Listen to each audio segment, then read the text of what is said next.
You start on a clean gold chart, no indicator is focused yet, just price. And at first glance, everything looks stable. The market is trending upward, higher highs, higher lows, no obvious weakness. And in most retail interpretations, that means one thing: look for buys. So, when a sharp bearish candle appears, it feels important. It looks like momentum is fading. It looks like the beginning of a reversal. So, a short position get taken. A stop loss above a structure, target defined, risk controlled. And at first, everything feels technically correct until price ignores the entire idea. The trend continues. The stop loss get hits, and nothing external excuse that loss. No manipulation, just a misread of the market state. Now pause that for a moment, because if you replay this across enough examples, something uncomfortable becomes obvious. It doesn't matter if the entry is long or short. It doesn't matter how clean the setup looks. The outcome keeps rotating between success and failure, even with identical rules, even with consistent execution. And that's where most traders get stuck. They assume inconsistency means inefficiency, so they start changing tools,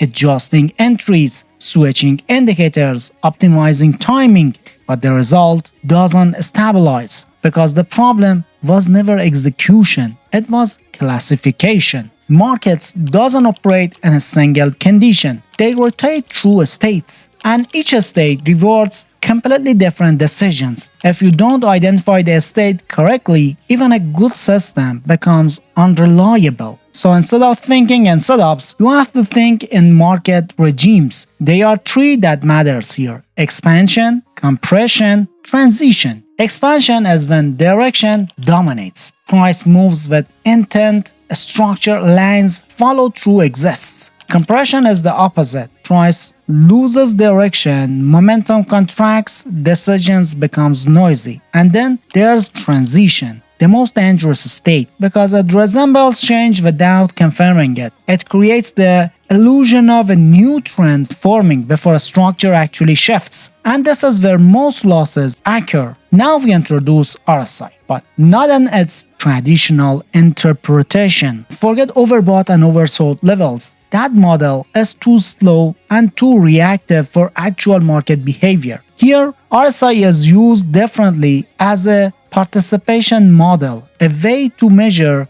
which side is actually controlling flow. No prediction, no signal, just pressure. When RSI is confirmed around 54 and 46, a structural boundary emerges. Above 54, buyers are actively in control, not just price rising, sustained directional pressure. Below 46, sellers are in control, not reaction, intonation. And between these zones, there's no dominance. That's compression. That's where most traders overtrade because the market feels active but has no directional authority. On the 15-minute chart, this becomes very visible. When RSI remains between 46 and 54, price action becomes unstable, no follow-through, frequent reversals, false confidence on both sides. That's compression in real time. Then something shifts. RSI breaks below 46. Selling pressure becomes dominant. Price follows with expansion downward, not instantly but structurally. Then it resets back into neutral.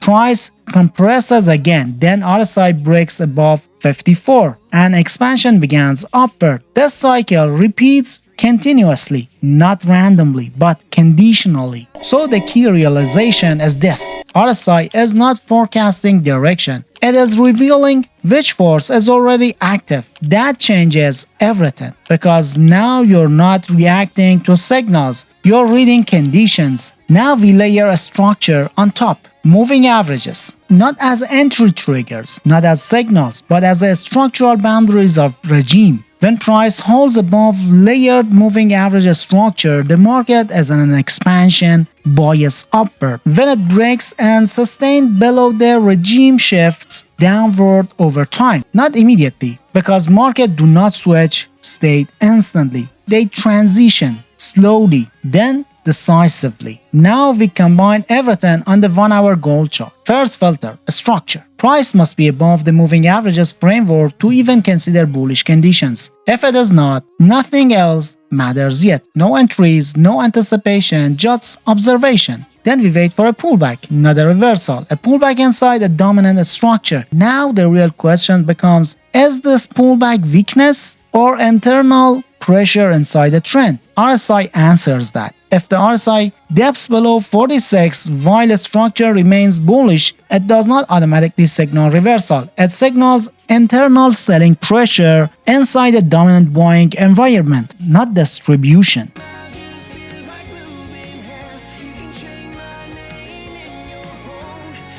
Then a structure becomes active again. The last swing high becomes the reference level. If price breaks above it, continuation is attempted.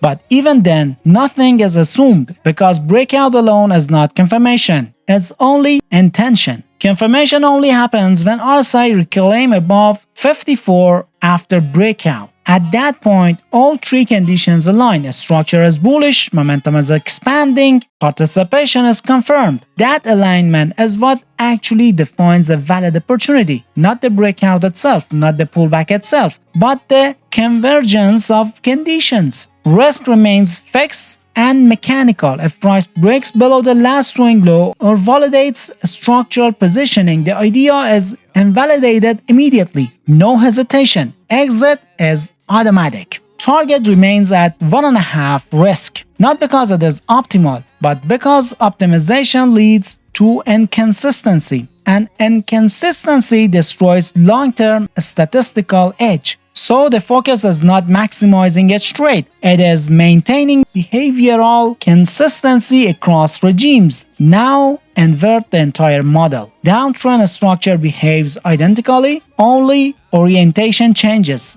Below moving averages, expansions favor downside, pullbacks becomes resistance behavior, RSI confirms weakness instead of a strength, breakdown continue expansion, same framework, different direction. And here's the core principle everything collapses into. Most traders focuses on entry precision, but entry precision is not what produces consistency. Regime identification is, because every system works in the correct environment and falls in the wrong ones, not due to flaws in the system, but due to mismatch in market conditions. Once you understand that, your behavior changes. You stop forcing trades inside unclear conditions. You stop reacting to every movement, and you start waiting for alignment between a structure, participation, and momentum. This is no longer trading signals. This is reading market state. And this is what actually keeps capital stable over time.